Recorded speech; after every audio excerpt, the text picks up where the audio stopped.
Hello friends, good afternoon. It's मैं Mukesh sir, आप सभी का वेलकम करता हूं। और आज जो है स्टूडेंट्स, मेरे साथियों, छत्तीसगढ़ की सामान्य जानकारी के साथ साथ आज हम छत्तीसगढ़ कैसे था आज़ादी से पहले उसके बारे में आज हम विस्तार पूर्वक चर्चा करने वाले हैं।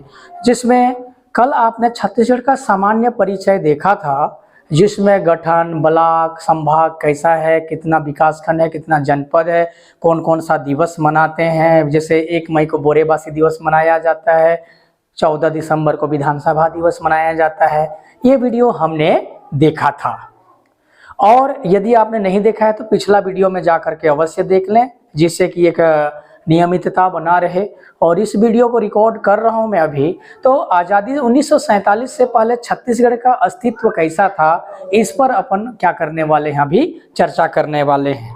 तो आज का जो टॉपिक है छत्तीसगढ़ राज्य निर्माण तिथि के संबंध में, मतलब कुछ फैक्ट हैं जो आज़ादी से पहले 1947 से पहले छत्तीसगढ़ किस प्रकार के कंडीशन में था, क्या क्या हुआ था, उसके बारे में हम अभी आपको जानकारी दे रहा हूं। सर्वप्रथम 1861 आता है, और 1861 ईस्वी में 1861 ईस्वी में मध्य प्रांत का गठन होता है।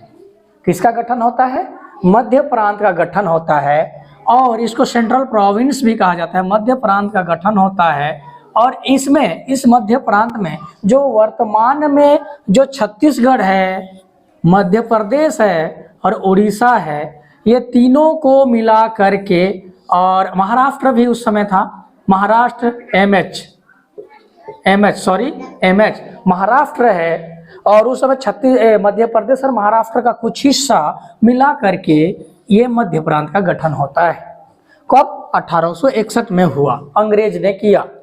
उसकी राजधानी जो थी महाराष्ट्र में एक नागपुर नामक जगह है, नागपुर ये राजधानी थी किसकी? मध्य प्रांत की। मध्य प्रांत की राजधानी किसकी थी? कौन थी? नागपुर। अब उस समय ना एक जिला के रूप में क्या किया था, देखिए, जब ये मध्य प्रांत में जिला के रूप में हमारे छत्तीसगढ़ से रायपुर था और बिलासपुर था, रायपुर और बिलासपुर, और संबलपुर भी उस समय मध्य प्रदेश के मध्य प्रांत के क्षेत्र में था। वर्तमान में ये जो संबलपुर है, ये संबलपुर अभी ओडिशा में है, ठीक है। तो उस समय 3 जिला थे, रायपुर, बिलासपुर, संबलपुर। लेकिन संबलपुर अभी वर्तमान स्थिति में उड़ीसा राज्य में है। ओडिशा राज्य में रायपुर हमारा राजधानी है, अभी भी नवा रायपुर जिसको हमने पढ़ा था, और बिलासपुर तो राजस्व राजधानी है, मतलब यहाँ न्यायधानी है, यहाँ न्यायधानी है बिलासपुर, ठीक है। तो जिला गठन हुआ था 1861 को, याद रखना। उस समय छत्तीसगढ़, महाराष्ट्र, उड़ीसा के कुछ हिस्से थे। उस समय नागपुर राजधानी था, और हमारे छत्तीसगढ़ क्षेत्र से रायपुर, बिलासपुर और संबलपुर ये जिला के रूप में थे। अब ये साल खत्म हो जाता है, उसके पश्चात हम देखते हैं 1862 ईस्वी को। 1862 ईस्वी में क्या होता है, मध्य प्रांत जो ये राज्य था उसमें 5 संभाग बना दिया गया। जैसे छत्तीसगढ़ में अभी भी 5 संभाग हैं, बिलासपुर, सरगुजा, दुर्ग, रायपुर और बस्तर। उसी प्रकार 1862 ईस्वी में 5 संभाग बनाए गए। 5 संभाग में पहला संभाग था नागपुर, जो राजधानी भी था, छत्तीसगढ़ दूसरा, और सागर मध्य प्रदेश में एक जिला है अभी, गोदावरी तालुका जो महाराष्ट्र में है, और जबलपुर। ये जो 5 क्षेत्र हैं, ये 5 संभाग बनाए गए। ये 1862 की बात है। और छत्तीसगढ़ उस समय 1862 में स्वतंत्र संभाग बना। जो वर्तमान जो छत्तीसगढ़ हम लोग देखते हैं, है ना, हम लोग जो छत्तीसगढ़ देखते हैं वो 1862 में एक इंडिपेंडेंट डिवीजन बनता है, स्वतंत्र संभाग बनता है। और उस समय जो डिप्टी कमिश्नर थे 1856 से 1860, चार्ल्स सी इलियट, याद रखना है, चार्ल्स सी इलियट प्रथम कमिश्नर थे हमारे। ये छत्तीसगढ़ संभाग जब बना 1862 में, तो उस समय के जो कमिश्नर थे चार्ल्स सी इलियट थे, ठीक है। इतना तक समझ में आ गई होगी। 1861 में मध्य प्रांत का गठन हुआ, जिसमें रायपुर, बिलासपुर, संबलपुर जिला बना। उसके बाद 1862 में 5 संभाग बनाए गए, जिसमें से हमारा जो छत्तीसगढ़ का एरिया है वो एक स्वतंत्र संभाग बना। और ये स्वतंत्र संभाग जब बना छत्तीसगढ़, तो उसके प्रथम डिप्टी कमिश्नर कौन थे? चार्ल्स सी इलियट थे। अब देखते हैं 1905 में जब बंगाल विभाजन की बात चल रही थी, आप हिस्ट्री में पढ़िएगा, तो भाषाई आधार पर जब राज्यों का पुनर्गठन हो रहा था, बंगाल विभाजन उस समय हो रहा था, उस समय ये जो मध्य प्रांत क्षेत्र का जो क्षेत्र था, पटना, सोनपुर, रायखोल, बामरा, कालाहांडी, ये जो है किस क्षेत्र में मिला दिए गए? मध्य प्रांत से बंगाल प्रांत में मिला दिए गए। ये जो थे ये बंगाल प्रांत में मिला दिए गए। आप स्क्रीन में देखिएगा, हम नक्शा डाल देंगे। तो ये पटना, सोनपुर, रायखोल, बामरा, कालाहांडी ये बंगाल प्रांत में यहाँ से अलग करके, कहाँ से? मध्य प्रांत से अलग करके 1905 में ये पांच जो क्षेत्र हैं उसको क्या कर दिया गया? अलग कर दिया गया। छत्तीसगढ़ का सर्वप्रथम इसी समय मानचित्र बना दिया जाता है, क्योंकि रियासतों का पुनर्गठन हो रहा था और पृथककरण होने के कारण उस समय जो वर्तमान में छत्तीसगढ़ का जो नक्शा आप लोग देखते हो, जो इस टाइप से है, एक कच्चा चित्र मैंने बनाया है, तो रियासतों के पृथककरण और पुनर्गठन के कारण ये जो है छत्तीसगढ़ का पहला नक्शा 1905 में बन जाता है। साथियों, आप देख रहे हैं कि ये जो पटना, सोनपुर, रायखोल, बामरा, कालाहांडी ये जो क्षेत्र हैं वो बंगाल प्रांत में मिला दिया गया मध्य प्रांत से। अब ये 1905 की बात खत्म हो जाती है। अब 1918 की बात आती है। छत्तीसगढ़ राज्य का स्पष्ट रेखा चित्र जो छत्तीसगढ़ के गांधी जाने जाते हैं, पंडित सुंदरलाल शर्मा जी, उनके द्वारा पांडुलिपि में स्पष्ट रेखा चित्र छत्तीसगढ़ के लिए खींचा गया और उस समय नक्शा बनाया गया। कब? 1918 में। आपको ध्यान में रखना है 1918। अब देखते हैं 1924 के बाद आते हैं। लाइन से पढ़िएगा, बहुत समझ में आएगा। एक्चुअल में ये जो हिस्ट्री है छत्तीसगढ़ राज्य की स्थापना का, इसको हम बहुत अच्छे तरीके से देख रहे हैं। तो 1924 में अपन आप देखते हैं, देखिए यहाँ पृथक जो छत्तीसगढ़ की मांग रायपुर जिला परिषद के द्वारा किया गया था। रायपुर जिला परिषद के द्वारा किया गया था, जिसमें प्रांतीय व्यवस्थापिका सभा के समक्ष ये मांग रखा गया था 1924 में। ये जो ईस्वी है इसको याद रखना आपको। 1924 में पृथक छत्तीसगढ़ की मांग किया गया था सर्वप्रथम 1924 में।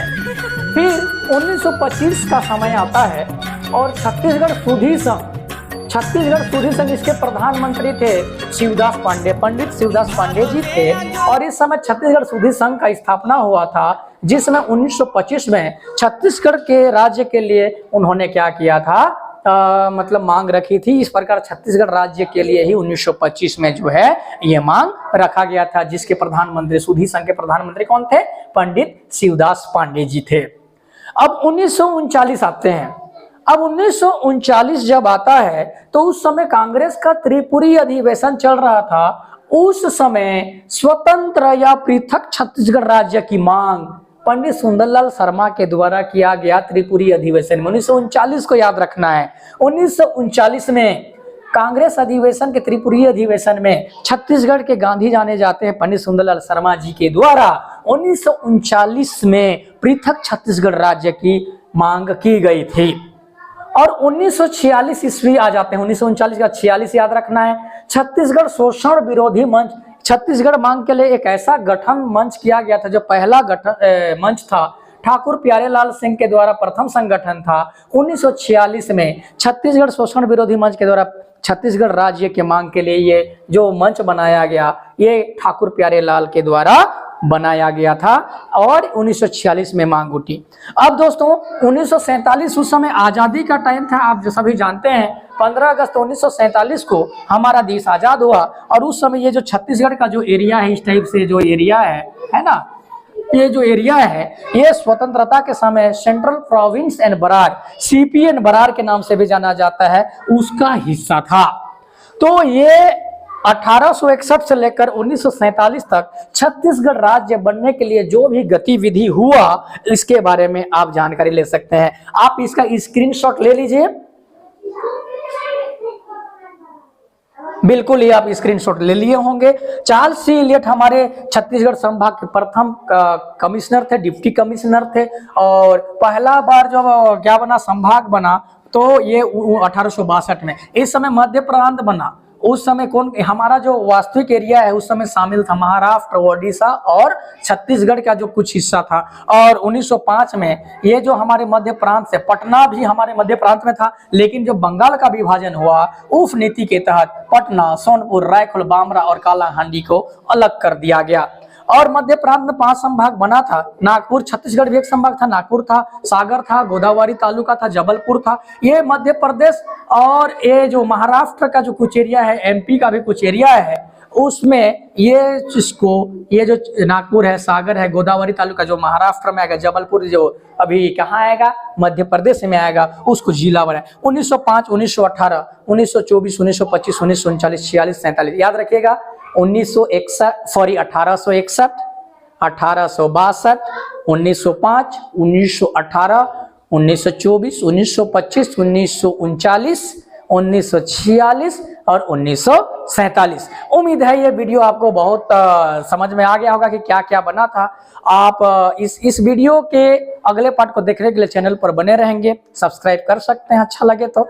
और 1947 के बाद क्या क्या गठन हुआ, किस प्रकार से छत्तीसगढ़ राज्य बनने का प्रोसेस चलते रहा, अगले वीडियो में हम चर्चा करेंगे। तब तक के लिए अपना ख्याल रखिए। जय हिंद।